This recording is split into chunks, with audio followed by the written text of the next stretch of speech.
What is up, YouTube? Welcome back to the Los Angeles Dodgers franchise. And today, we are into the offseason after losing 3 straight to the Washington Nationals in the NLCS. We go to the 2016 World Series, and the Nationals get defeated in 5 games against the Houston Astros. So the NL was not represented very well in the World Series, and your Los Angeles Dodgers got knocked out in 6 games. This is the offseason video. Here are the retirees. You see David Ortiz retired. He had a great career. R.A. Dickey, some guy's kind of relevant now, but he is kind of dropping off in real life. You'll see some more like Ichiro Suzuki for the Kansas City Royals is now retired. Man, Ichiro Suzuki was one of the people that I watched a lot growing up, so that's kind of sad to see. Bartolo Colon finally retires at the age of like 42. That man was going for a while. But yeah, this offseason video will be, I don't even know how interesting this will be for you guys, because my thought process going into this game, as you see, no Dodgers retired. I was pretty happy about that, and Hunter Pence is retiring due to an injury, so thank you, Giants, you don't have a right fielder anymore. I don't know if I was really... what I'm really going to do with this. I don't have a whole lot of needs I really could use. My team played great this year. I'm just really hoping I can re-sign most of the players. I'm hoping I'm not going to lose a bunch of big name players on my team, and I'm hoping that we can do just great things this next coming year with the players that we already have. You'll see what I do with all my contracts though, and I'm just going to talk about, while you see all the contracts in the back, about my plans for the year 2, in other words I could say. Year 2, you'll see at the end of the video, I actually put Julio Urias at the 5th pitcher. I think it's about time we get him progressing a little bit and moving on. As you know, in real life he pitches about 80 to 90 pitches each start, just so he doesn't overthrow. He has a pitch count, and he pitches for the Dodgers every 5th day, and that's what I'm going to try to exactly do with him in this franchise, because it's about time that we get some of our best young prospects that I've been keeping down the minors and not giving a chance. I think they deserve a chance, and I think that's what I'm going to do exactly with Julio Urias. I believe that Alex Wood is not really a top 5th pitcher or anything. Maeda's pretty good. Ryu's pretty good. Kazmir's pretty good. Kershaw is great. And we just need a 5th starter. I don't know if Alex Wood is that, because you know in the playoffs he did not pitch particularly well. That's when we got blown out. So maybe Urias is maybe he's the key. And I'm also going to be calling up a couple of our relief pitchers. I think pitching is the only thing we really need help with. Our batting was great all year long. We got at catcher, Yasmani Grandal is very good for our, we bat him at 7 and 8 all year long, usually 8. Then at first base, Adrian Gonzalez, that's perfect. You're not going to move him anywhere. He's a great RBI hitter. And then second base, we had Chase Utley. He is obviously going to digress, as he is obviously getting up there in age. But Howie Kendrick, actually, I believe at the end of this year, is now like an 86 overall. So he could be a very good second baseman to bat. But I had Utley at leadoff, and I think he might start the year at leadoff again, because for someone not very fast, he was a very good leadoff hitter who got base hits after base hits all throughout the postseason. He batted like in the 400s in the postseason. He was great for us. At shortstop, you have Seager, a perfect 3-hitter. He is progressing well, and he's going to be the face of the franchise here pretty soon. And then third base, you got Justin Turner. He was very good this season as well. I'm excited about him. And then in left field, we have Carl Crawford. That's probably the one concern I had, but honestly for me, Crawford didn't play awful. In real life, he is just bad. They even released him. But in the franchise, I'm gonna go based on our franchise so far after year 1, and he played okay for me. I'm actually very glad about how well he played, and I think he definitely deserves one more year at that left field position.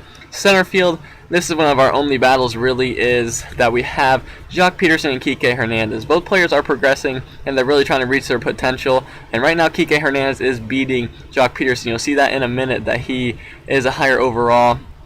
But I don't really know who I want to play there. I love him with Jock Peterson on this game, but Kike Hernandez did come through pretty big in some spots in the playoffs, except for obviously that Game 6 bases loaded. Don't want to talk about it. Let's get to right field. Yasiel Puig. In real life, they want to trade him, I hear, but I'm definitely down to just keep him. He's pretty good. Other than that, but yeah, let's just not talk about Game 6 anymore. Let's talk about next year. But yeah, that is great for me as well. As you see, I just wanted to get Seager for a long time, but apparently he was not having it. He wanted 2 more years, and that was it. That was the only thing that I really was concerned about. But yeah, that's about all my plans are for next year. I think we should be just as good as we were this last season, and I'm hoping that we can go a little bit farther. I didn't expect a whole lot. Going into the year, I was hoping I could at least progress through the first round. You heard me in the first episode of this franchise, if you were there. I said I wanted to do what the Dodgers in real life can't do. They can't win that first round playoff series, and they always choke right there, and they can't make it to the NLCS. They get knocked down the NLDS, and I was hoping, as you see, everyone that I tried to get signed back with me, I was just hoping I could get past that, and we did get past that, but with a 102-60 record, I expected to make it to the World Series, and the fact that we didn't get that, I felt like I came up short in this series in year one. But that being said, my original goal was passed. We got through the first round, and I think my goal for this next year is signing everyone back and no one really retiring or leaving the team, having the same exact team who progressed pretty well, just making a couple of lineup changes, a couple of players called up to the majors. I think that we should be able to get by the NLCS this year and make it to a World Series. Whether we win it or not, that is not what's important. It's really important about if we make it that far or not. But here are the free agents. I'm not signing any of these guys, obviously, because I don't really have a need for any of these guys. There's not a left field around here that I'm going to use. So I think I'll be fine. Plus, look at my budget. Apparently, I'm doing things wrong with signing back my players. Help me out with that if you guys know what you're doing, because apparently I have a bad budget now. I couldn't even sign a third base coach at the end of signing all my players back because of, that. But the Angels signed Steven Strasburg, who beat me in Game 6, 1-0, to a very big deal. Then Matt Wieters goes to the Kansas City Royals, who could be very good next year. He's a very good player. Then Greg Holland goes to the Angels. They're loading up on pitching. K-Rod goes to the Cubs for 1 year, $7.6 million. That's quite a bit. And the Mariners signed Bautista to a 1 year, $13.6 million deal. There's some big signings here in free agency, and that's really going to change a lot for the upcoming year, especially the Angels loading up on all that pitching. They could be a very good team, but this is the Rule 5 draft. I'm going to be the only person in this draft that actually picks a player. You see all the players. This is kind of one of my most interesting parts about franchise. I feel like you can really find some guys that are very valuable to your team.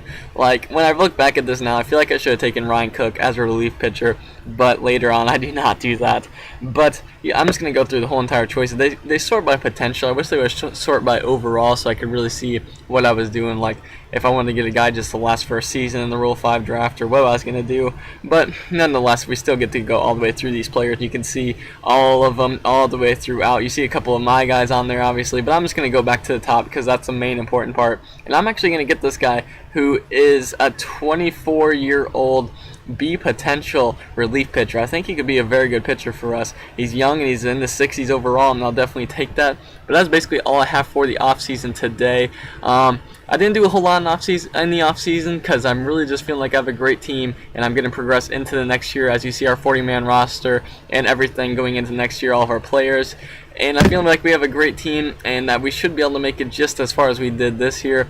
And I'm looking to playing about, let's say, 6. I'll set the number at 6 right now for regular season games that I will be playing. Let me know if you want more or less of that. It's up to you guys how I do it. Obviously, I'm down to play more games, but I'm also down to just get to the postseason quick if you guys want to see that too. And I think 6 is a good number, playing 6 games.